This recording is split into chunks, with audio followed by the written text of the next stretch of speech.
Alright, so today it's June 26th, it's a Wednesday, and my beans are too tall really to spray, but I have to go through and spray them. I'm going to run some down, but it is what it is. Got the filter out down there. I've got to clean it, get the tires aired up, because this one leaks pretty good. And then I got the jack to help me lift it up, and I've got my 9/16 wrench. We recovered it from being sunken, and I've got to change my drawbar real quick.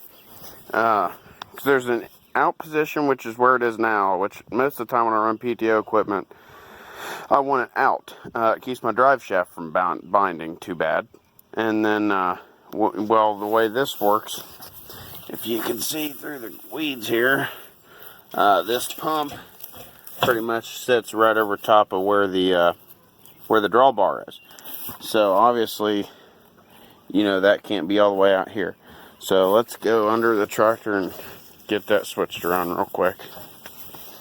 Roll under some steps. And it's pretty simple.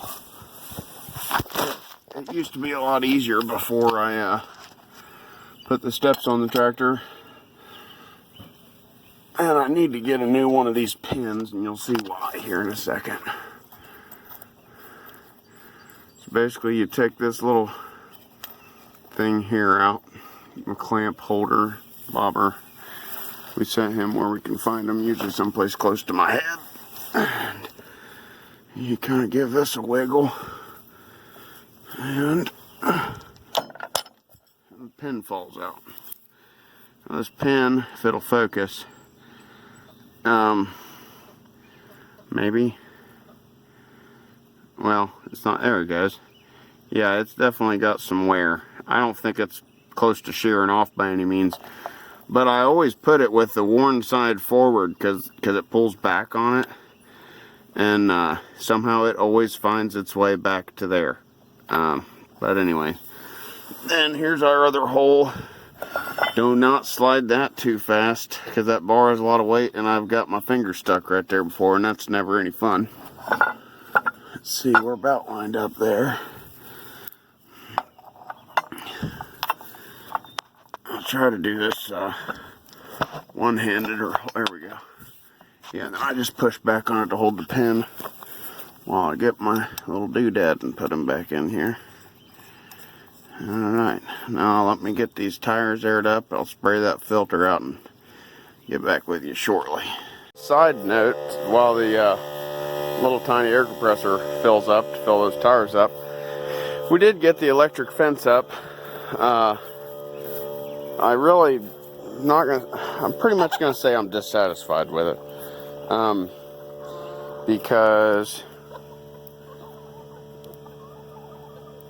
I can hold my, now granted I'm a full grown man, but it just doesn't have a whole lot of jolt, which it's probably enough, you know, maybe for the chickens or something. I don't know, somehow the little ones keep getting out of it, and you know, they'll kind of peep and then, you know, end up over there somewhere, you know. But the fence I got was rated for small animals and did 2 miles.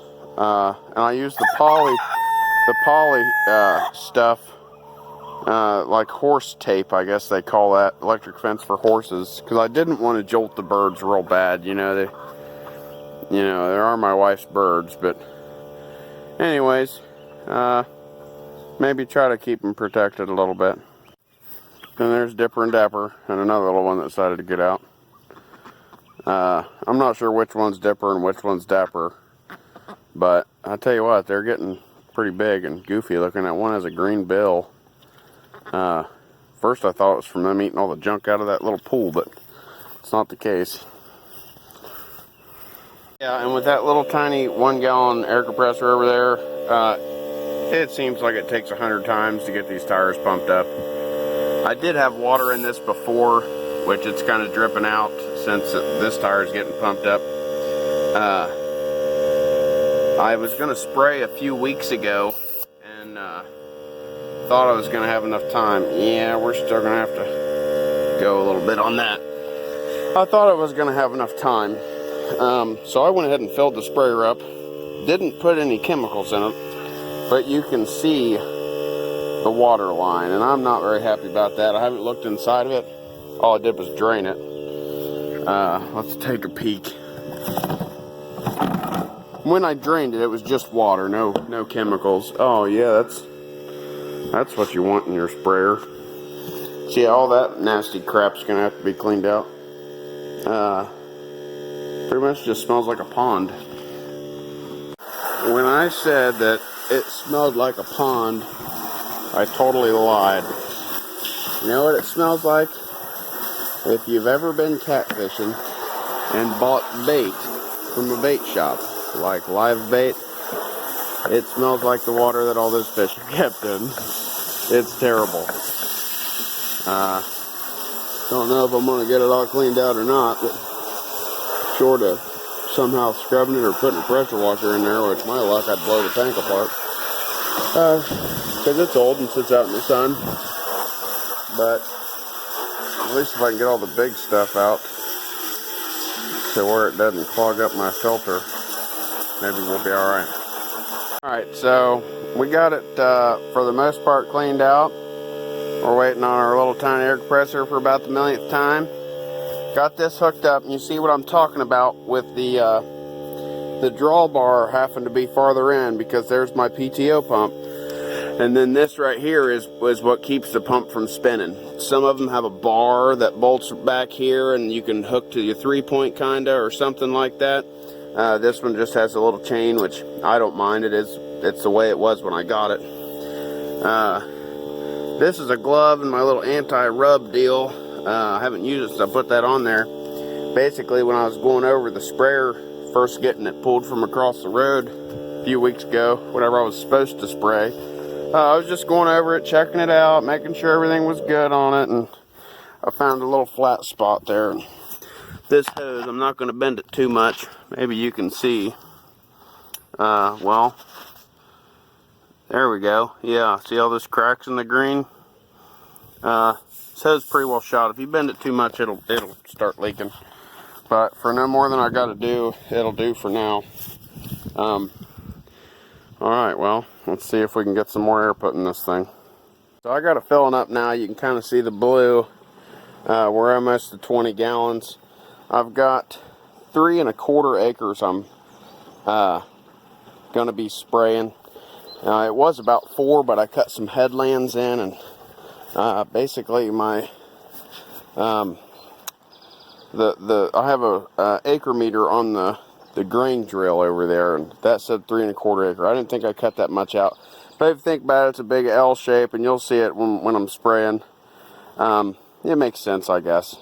But what I do, see, obviously it's above 20 over here, and we know it didn't fill up that fast. So like if it's 60 here on this side and 80 on the other side, I call that 70. You know, so basically I just take an average of the two. This sprayer is set up to run 25 gallons to the acre, 40 psi at 6 miles an hour. It missed a little bit more than I would like it to. I don't know a whole lot about sprayers. This is my first one, and only like my 3rd time using it. You know, being new to farming and all, but that's the rate the guy told me when I got it.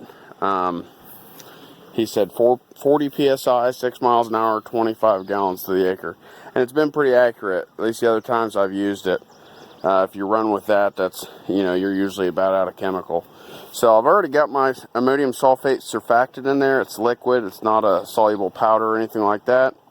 And when it gets probably about halfway, then I'll go ahead, start the tractor, get it agitating, and add my glyphosate. And then I'll add, I've got a, what I call I call it micro stance because it just wakes the beans up. But it's Monty's Microhance. It's basically a nutrient supplement for all the micronutrients that soybeans need. It's specifically for soybeans. So I'll come back with you here in a bit. So we're getting there. We're at about 60 gallons. The other side's just above 60, so you take the average. Now, my chemical and seed guy says to only use, this is Buccaneer Plus. Maybe you can see that. Maybe, yeah, there you go. So this is Buccaneer Plus. My chemical and seed guy says I only need to use 1.5 quarts of this to the acre. If you read the instructions, which I've taken off this and I keep that inside, you know, because everything I have out here gets the dew because I don't have a garage and whatever. But it says up to 3 quarts per acre. So I really don't have a whole lot of weed pressure. I have a lot of grass, and you'll see it. I am embarrassed because it's been too long since I've needed to spray. But my thought is, a lot of guys say, oh, well, you know, use as little as you can. Well, if you use as little as you can of a herbicide, that's how you get tolerant plants. You know, you stun them instead of just killing them. So our plan is to kill shit. So I've got, I don't know, you probably won't be able to see it. No, you're not going to be able to. There's 7 quarts in there. If I use 2 quarts to the acre, I'm still not at my maximum of 3 because I don't have a whole lot of nasty mare's tail or anything really that bad. Other than grass and morning glory, which neither of those are found to be tolerant, at least to my knowledge. But I'm going to use 2 quarts to the acre. So if I got 3¼ acres, there's 6 quarts, plus the 1/4 acre would be 2 pints, I think. But anyways, 7 quarts, sounds good to me. We're up to about 65. I guess I could go ahead and start it up and add my 7 quarts of Roundup. It's off-brand, you know, Buccaneer Plus, but all right. So got the last valve caps to put on. Tractor's running. It's pumping. Got enough PSI. It's 50. It'll lower when I turn it on, and I'll have to adjust the RPM accordingly. But I'm gonna go ahead and make this 2 separate videos. So stay tuned for the next one. That'll be of me actually spraying. Again, this is Buccaneer Plus. I use 7 quarts to the acre. I did rinse this out. That's why I'm not worried about the lid on it. I mean, I'm going to pick it up, but I just threw it down because I was working. And this is that Micro-Ants nutrient package. And it's Monty's. So, yeah, it's pretty good stuff. Let's see, total nitrogen, 3%, 1% sulfur, 1/4% boron, 0.15% iron, 0.25 manganese, 0.25 zinc. So, like I said, I call it micro stance because it'll take some tiny beans and just wake them up in about 5 days. So, yeah, I like it. It's not too expensive. 1 jug does 5 acres, so that's a 1/2 gallon to the acre. I put you know, 1.5 gallons in there, and that other gallon's for the other 2 acre piece, which will be planted this week, by the way. Stay tuned for that video too. Anyways, as always, if you watch to the end, I appreciate it. If you like what you see, give me a thumbs up. If you want to see more, subscribe, and I'd appreciate it. And I'm up to 22 subscribers, and I just wanted to say thanks, guys.